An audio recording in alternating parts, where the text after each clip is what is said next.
में क्या है, sp2 हाइब्रिडाइजेशन। sp2 हाइब्रिडाइजेशन हमारा कैसे बनता है, इसमें एक तो s ऑर्बिटल इन्वॉल्व होता है।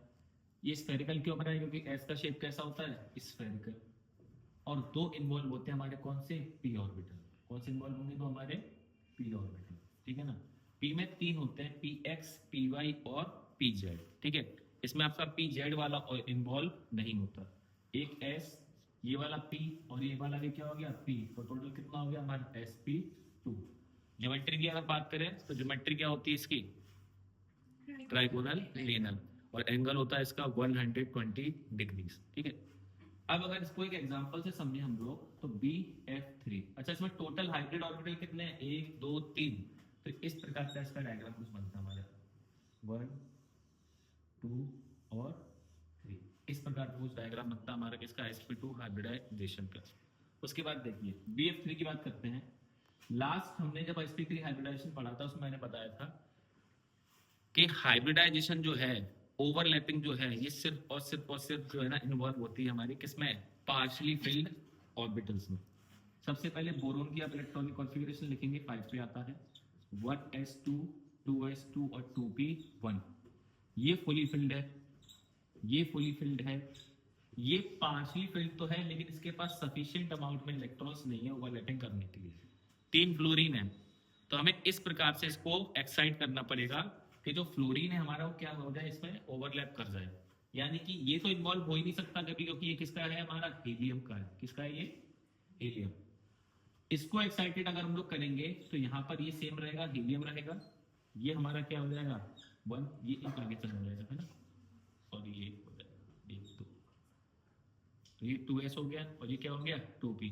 फ्लोरीन कितने आने हैं, 3 फ्लोरीन, तीनों के लिए जगह मिल गई। फ्लोरीन अगर आप देखेंगे तो 9 पे आता है, तो 1s2 2s2 2p5। एक फ्लोरीन एक ही इलेक्ट्रॉन से ओवरलैप करेगा, उसके बाद उसका ऑक्टेट कंप्लीट हो जाएगा।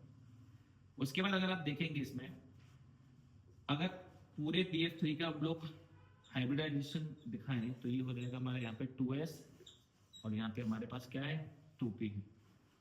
2s ये हमारे पास क्या है 2p है। ये बोरोन का डायग्राम बन गया हमारा। इस बोरोन के ऊपर कौन ओवरलैप कर रहा है हमारे पास, फ्लोरीन। कौन कर रहा है, फ्लोरीन। कितने फ्लोरीन है, 3, 1 2 3। टोटल ऑर्बिटल कौन से इन्वॉल्व हुए, 2s, और p कितने इन्वॉल्व हुए हैं, 2। तो हाइब्रिडाइजेशन कितना हो गया, sp2 हाइब्रिडाइजेशन। कौन सा हो गया, sp2। फिर जब हम लोग इस डायग्राम को शो करते हैं, तो डायग्राम में क्या होता है, ये हमेशा सेंट्रल एटम का बनेगा आपका।